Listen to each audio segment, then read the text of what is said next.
ಇವತ್ತಿನ ದಿನ ಶಾಂತಿನಿಕೇತನ ಸಮೂಹ ಶಿಕ್ಷಣ ಸಂಸ್ಥೆ ವಿಜಯಪುರ ಹಾಗೂ ಕರ್ನಾಟಕ ರಾಜ್ಯ ಕಿತ್ತೂರು ರಾಣಿ ಚೆನ್ನಮ್ಮ ಉತ್ಸವ ಸಮಿತಿ ಇವರು ಹಮ್ಮಿಕೊಂಡಿರುವಂತಹ ಮಾದಕ ವ್ಯಸನ ಮುಕ್ತ ಜಾಗೃತ ರ್ಯಾಲಿ ಸಿದ್ದೇಶ್ವರ ದೇವಸ್ಥಾನದಿಂದ ಸ್ಟಾರ್ಟ್ ಆಗಿ ಇವತ್ತು ಗಗನಮೋಹನದಲ್ಲಿ ಕೊನೆಗೊಂಡಿದೆ. ಈ ಕಾರ್ಯಕ್ರಮದಲ್ಲಿ ಶಾಲೆಯ ಎಲ್ಲ ವಿದ್ಯಾರ್ಥಿನಿಯರು, ಶಿಕ್ಷಕಿಯರು ಮತ್ತು ಸಂಸ್ಥಾಪಕರು ಮತ್ತು ಆಡಳಿತಗಾರರು ಎಲ್ಲರೂ ಕೂಡ ಸೇರಿದ್ದೀರಾ. ಮಾದಕ ದ್ರವ್ಯ ಮುಕ್ತ ಭಾರತ ಅನ್ನೋದು ನಮ್ಮ ಕನಸು.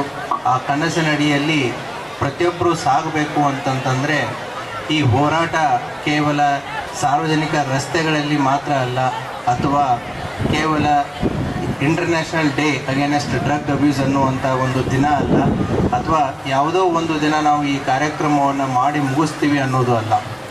ಯಾವಾಗ ಸಮಾಜದಲ್ಲಿ ಹೋರಾಟಗಳು ಸಮಾಜಮುಖಿಯಾಗಿ ನಡೆದಿದ್ದಾವೆ, ಆ ಹೋರಾಟಗಳಲ್ಲಿ ನಾವು ಯಶಸ್ಸನ್ನು ಕಂಡಿದ್ದೀವಿ.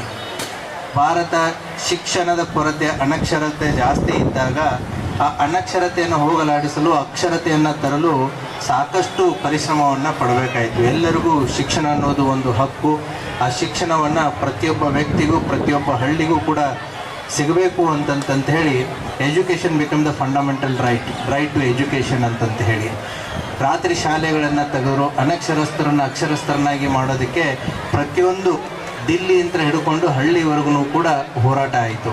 ಅದೇ ರೀತಿ ಆರೋಗ್ಯದ ಕೆಲವು ಸಮಸ್ಯೆಗಳು ಬಂದಾಗ ಪಲ್ಸ್ ಪೋಲಿಯೋ ಆಗಿರ್ಬೋದು, TB ಆಗಿರ್ಬೋದು, ಕೋವಿಡ್ ಆಗಿರ್ಬೋದು, ಇಂಥ ಎಲ್ಲ ಸಮಸ್ಯೆಗಳು ಬಂದಾಗ ಕೂಡ ಯಾವಾಗ ಸಮಾಜ ಅದನ್ನು ಒಂದು ಹೋರಾಟವಾಗಿ ತೆಗೆದುಕೊಂಡಾಗ ಆ ಹೋರಾಟ ಯಶಸ್ವಿಯಾಗಿದ್ದನ್ನು ನಾವು ಕಂಡಿದ್ದೀವಿ. ಈಗ ನೀವು ಪೂರ್ತಿ ಒಂದು 15ರಿಂದ 20 ನಿಮಿಷದ ಒಂದು ಸ್ಕಿಟ್ಟನ್ನು ನೋಡಿದ್ರಿ. ಆ ಸ್ಕಿಟ್ಟನ್ನು ನೋಡಿದಾಗ ಗೊತ್ತಾಗುತ್ತೆ, ಯಾಕಂತಂದರೆ ಬೆಳೆಯುವ ಸಿರಿ ಮೊಳಕೆಯಲ್ಲಿ ಅಂತಂತೇಳಿ ಗಿಡವಾಗಿ ಬಗ್ಗದು ಮರವಾಗಿ ಬಗ್ಗಿತೆ ಅಂತಲೂ ಕೂಡ ನಾವು ಹೇಳ್ತೀವಿ.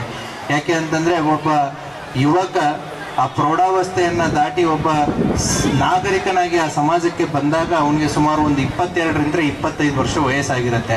ಬಟ್ ಆ 22 ವರ್ಷ ಅಂದರೆ ಆತನ ಎಜುಕೇಷನ್ ಮುಗಿಸ್ಕೊಂಡು ಒಂದು ಸಮಾಜದಲ್ಲಿ ನಾಗರಿಕನಾಗಿ ಸೇವೆ ಸಲ್ಲಿಸೋದಕ್ಕೆ ಸ್ಟಾರ್ಟ್ ಮಾಡಿದಾಗ ಆ 20ರಿಂದ 22 ವರ್ಷಗಳ ಕಾಲ ಆತ ಪಾಲಕ, ಪೋಷಕರ, ಶಿಕ್ಷಣ ಸಂಸ್ಥೆಗಳ ಅಡಿಯಲ್ಲಿ ಬೆಳೀತಾರೆ. ಈಗ ನೀವು ನೋಡಿದಂಥ ಸ್ಕಿಟ್ಟಲ್ಲಿನೂ ಕೂಡ ನೀವು ಸಾಕಷ್ಟನ್ನು ನೋಡಿದ್ರಿ.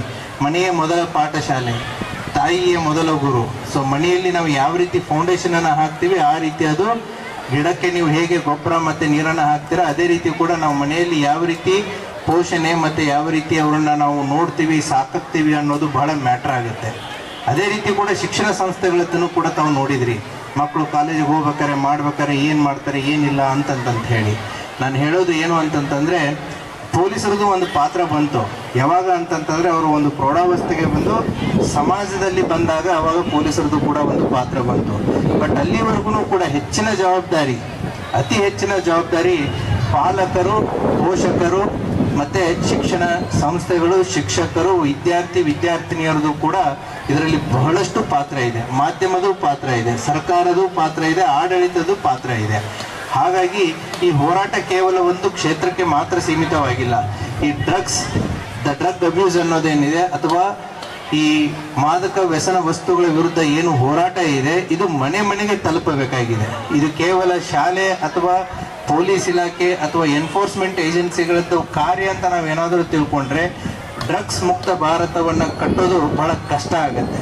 ಯಾವಾಗ ನಾವು ಈ ಡ್ರಗ್ಸ್ ಮುಕ್ತ ಭಾರತವನ್ನು ಕಟ್ಟಬೇಕು ಅಂತಂದರೆ ಆ ಹೋರಾಟ ಮನೆ ಮನೆಯಲ್ಲಿ ಪ್ರಾರಂಭ ಆಗಬೇಕಾಗತ್ತೆ. ಅಂದಾಗ ಸಮಾಜ ಪೂರ್ತಿ ಎಚ್ಚೆತ್ತುಕೊಂಡು ಈ ಹೋರಾಟ ಯಶಸ್ವಿಯಾಗಲು 100% ಕಾರಣ ಆಗುತ್ತೆ. ಈ ನೀವು ಡ್ರಗ್ಸ್ದಿಂದ ಆಗುವಂಥ ಪರಿಣಾಮಗಳನ್ನು ನೋಡಿದ್ರಿ. ಕೌಟುಂಬಿಕ ವ್ಯವಸ್ಥೆಗಳನ್ನು ಅಲ್ಲೋಲ ಕಲ್ಲೋಲಗಳನ್ನಾಗಿ ಮಾಡುತ್ತೆ. ವಿದ್ಯಾರ್ಥಿನಿಯರ ಮಾನಸಿಕ ಮತ್ತು ದೈಹಿಕ ಒತ್ತಡಗಳ ನಡುವೆ ಅವರ ಆರೋಗ್ಯದ ಮೇಲೂ ಕೂಡ ಕೆಟ್ಟ ಪರಿಣಾಮಗಳನ್ನು ಬರುತ್ತೆ. ಶೈಕ್ಷಣಿಕ ವರ್ಷ ಆಗಿರ್ಬೋದು, ಅವರ ಶಿಕ್ಷಣ ಆಗಿರ್ಬೋದು ಕೂಡ ಪರಿಣಾಮ ಬೀಳುತ್ತೆ.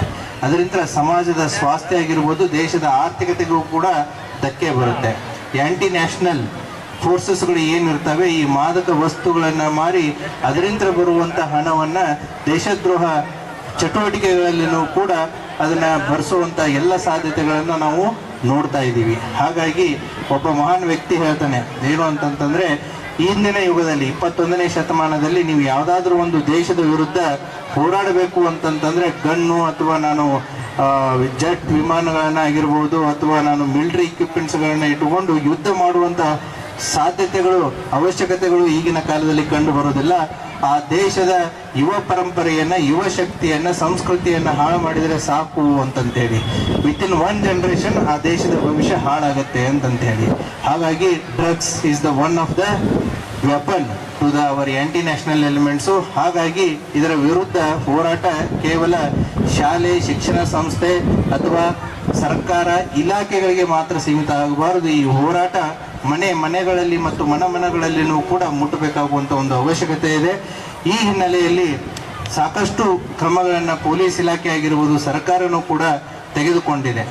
ಸೊ ಪ್ರತಿ ಕರ್ನಾಟಕ ಸ್ಟೇಟ್ ಪೊಲೀಸ್ ಆ್ಯಪನ್ನು ಇದೆ, KSP ಆ್ಯಪ್ ಅಂತ ಇದೆ. ಆ ಆ್ಯಪ್ ಅಡಿಯಲ್ಲಿನೂ ಕೂಡ ಸಾರ್ವಜನಿಕವಾಗಿ ಮಾರುವಂಥದ್ದಾಗಿರ್ಬೋದು, ಟ್ರಾನ್ಸ್ಪೋರ್ಟ್ ಮಾಡೋದಾಗಿರ್ಬೋದು, ಸಾಗಾಣಿಕೆ ಮಾಡೋದಾಗಿರ್ಬೋದು, ಕಲ್ಟಿವೇಷನ್ ಮಾಡೋದಾಗಿರ್ಬೋದು, ಈ ಎಲ್ಲವನ್ನೂ ಕೂಡ ಬ್ಯಾನ್ ಇದೆ. ಇದಕ್ಕೆ ಸಾಕಷ್ಟು ಕಠಿಣ ಕಾನೂನು ಕ್ರಮಗಳನ್ನು ಕೂಡ ಇದೆ. ಆದರೂ ಕೂಡ ಯಾವಾಗ ಅದಕ್ಕೆ ಡಿಮ್ಯಾಂಡ್ ಇರುತ್ತೆ, ಸಪ್ಲೈ ತನ್ನಿಂತಾನೇ ಹುಟ್ಕೊಳ್ಳುತ್ತೆ. ಹಾಗಾಗಿ ಇದು ಡಿಮ್ಯಾಂಡ್ ಆ್ಯಂಡ್ ಸಪ್ಲೈ ಅನ್ನು ನಾವು ಕಟ್ ಮಾಡುವಂಥ ಅವಶ್ಯಕತೆ ಇದೆ. ನಾವು ಸಪ್ಲೈಯನ್ನು ಕಟ್ ಮಾಡೋದಕ್ಕೆ ನಾವು ಹೋರಾಟ ಮಾಡಬೇಕಾಗಿದೆ. ಸಮಾಜದಲ್ಲಿರುವಂಥ ನಾಗರಿಕರು ತಾವು ಡಿಮ್ಯಾಂಡನ್ನು ಕಟ್ ಮಾಡೋದಕ್ಕೆ ತಾವು ಹೋರಾಡಬೇಕಾಗಿದೆ. ಅಂದಾಗ ಮಾತ್ರ ಇದು ಸಫಲತೆ ಆಗುತ್ತೆ. ಆ ಹಿನ್ನೆಲೆಯಲ್ಲಿ ಇವತ್ತು ಶಾಂತಿನಿಕೇತನ ಗ್ರೂಪ್ ಆಫ್ ಇನ್ಸ್ಟಿಟ್ಯೂಷನ್ಸ್ದವರು ಸೇರಿ ಈ ಅರ್ಥಪೂರ್ಣವಾದಂಥ ಒಂದು ಕಾರ್ಯಕ್ರಮವನ್ನು ಹಮ್ಮಿಕೊಂಡಿದ್ದಾರೆ. ಕೇವಲ ಇದು ರ್ಯಾಲಿಯಾಗಿ ಉಳಿಲಾರದ್ರೆ ಇದೊಂದು ರೀತಿ ಅವೇರ್ನೆಸ್, ಒಂದು ನೃತ್ಯದ ಮೂಲಕ ಆಗಿರ್ಬೋದು ಅಥವಾ ಒಂದು ಐತಿಹಾಸಿಕ ಸ್ಥಳದಲ್ಲಿ ಈ ಕಾರ್ಯಕ್ರಮವನ್ನು ಸಂಘಟಿಸಿ ಕೇವಲ ಮಕ್ಕಳಿಗಷ್ಟೇ ಅಲ್ಲ, ಸಾರ್ವಜನಿಕರು, ಅವರ ತಂದೆ ತಾಯಿಯವರಿಗೂ ಕೂಡ ಈ ಮೆಸೇಜನ್ನು ತಲುಪೋದ್ರಲ್ಲಿ ತಾವು ಯಶಸ್ವಿಯಾಗಿದ್ದೀರಾ. ಈ ಕಾರ್ಯಕ್ರಮ ಹಮ್ಮಿಕೊಂಡಂಥ ತಮಗೂ ಕೂಡ ನಾನು ಧನ್ಯವಾದಗಳನ್ನ ತಿಳಿಸ್ತಾ ನನ್ನ 2 ಮಾತುಗಳನ್ನ ಮುಗಿಸ್ತೀನಿ. ಎಲ್ಲ ವಿದ್ಯಾರ್ಥಿಗಳಿಗೂ ತಮಗೆ ತಾವೇ ಜೋರಾಗಿ ಚಪ್ಪಾಳೆಯನ್ನು ತಟ್ಕೋಬೇಕು. ಯಾಕೆ ಅಂತಂತಂದರೆ ಇಂಥ ಬಿಸಿಲಲ್ಲಿ ತಾವು ಇಷ್ಟೊಂದು ಶಾಂತಿ ರೀತಿಯಿಂದ ಕೂತ್ಕೊಂಡಿದ್ದೀರಾ. ಆ ಕೂತ್ಕೊಳ್ಳೋದಕ್ಕೆ ಕಾರಣ ನಿಮ್ಮ ಟೀಚರ್ ಕೈಯಲ್ಲಿರುವಂಥ ಬಡಿಗೆನೂ ಕಾರಣ ಅಂತ ನನಗೆ ಗೊತ್ತಿದೆ. ಸೊ ಹಾಗಾಗಿ wish you all the best. Thank you.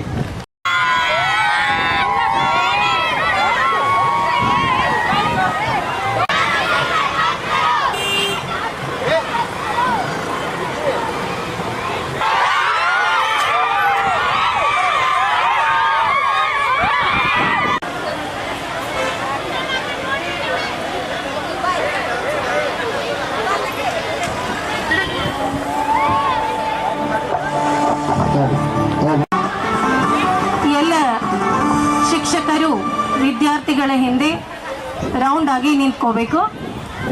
ಸಹಯೋಗದಲ್ಲಿ ಈ ಒಂದು ಕಾರ್ಯಕ್ರಮವನ್ನು ನಾವು ಆಯೋಜಿಸಿದ್ದೇವೆ. ಇದು ಬಹಳ ಶಾಂತ ರೀತಿಯಿಂದ ಇಂದಿನ ಒಂದು ರ್ಯಾಲಿ ಆರಂಭ ಆಯಿತು. ಹಾಗೆ ಆಯೋಜಿಸಿ ಮಕ್ಕಳ ಸರ್ವಾಂಗೀಣ ಬೆಳವಣಿಗೆಯನ್ನು ಮಾಡ್ತಾ ಇದೆ. ಈ ನಿಟ್ಟಿನಲ್ಲಿ ಅನೇಕ ಕಾರ್ಯಕ್ರಮಗಳನ್ನು ಕೂಡ ನಾವು ಮಾಡ್ತಾ ಇದ್ದೀವಿ. ಇವುಗಳ ಅನ್ನೋದೇ ಒಂದು ಸಂತಸದ ವಿಷಯ. ಏಕೆಂದರೆ ಇಂದಿನ ಕಾಲಮಾನಗಳಲ್ಲಿ ಸಂಸ್ಕಾರ ಬಹಳ ಒಳ್ಳೆ ಪುಸ್ತಕಗಳನ್ನು ಓದುವ ಹವ್ಯಾಸವನ್ನು ಬೆಳೆಸ್ಕೋಬೇಕು. ಒಳ್ಳೆಯ ಜನರೊಂದಿಗೆ ನಾವು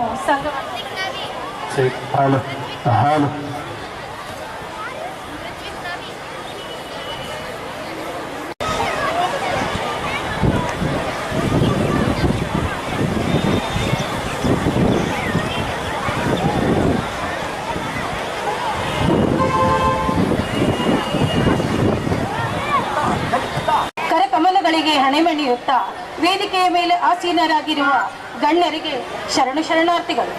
ಇಂದಿನ ಈ ಮಾದಕ ವ್ಯಸನ ಮುಕ್ತ ಜಾಗೃತಿ ಕಾರ್ಯಕ್ರಮಕ್ಕೆ ವಿದ್ಯಾರ್ಥಿಗಳಲ್ಲಿ ಈ ವ್ಯಸನದ ಜಾಗೃತಿಯನ್ನ ಮೂಡಿಸುವ ನಿಟ್ಟಿನಲ್ಲಿ ಈ ಒಂದು ಬೃಹತ್ ಕಾರ್ಯಕ್ರಮವನ್ನು ಆಯೋಜಿಸಿ ಇಂದು ಈ ಒಂದು ಐತಿಹಾಸಿಕ ಕ್ಷಣಕ್ಕೆ ಇಂದು ನಮ್ಮ ಮಕ್ಕಳು ಸುರಿಯುತ್ತಿರುವ ಮಳೆಯನ್ನೂ ಲೆಕ್ಕಿಸದೆ ಅವರ ಪ್ರತಿಭಟನೆಯಲ್ಲಿ ಭಾಗವಹಿಸಿ ಕೇವಲ ವಿಜಯಪುರ ಮಾತ್ರವಲ್ಲ, ಇಡೀ ದೇಶದಲ್ಲಿಯೇ ಸದ್ದು ಮಾಡುವಂತಾಯಿತು.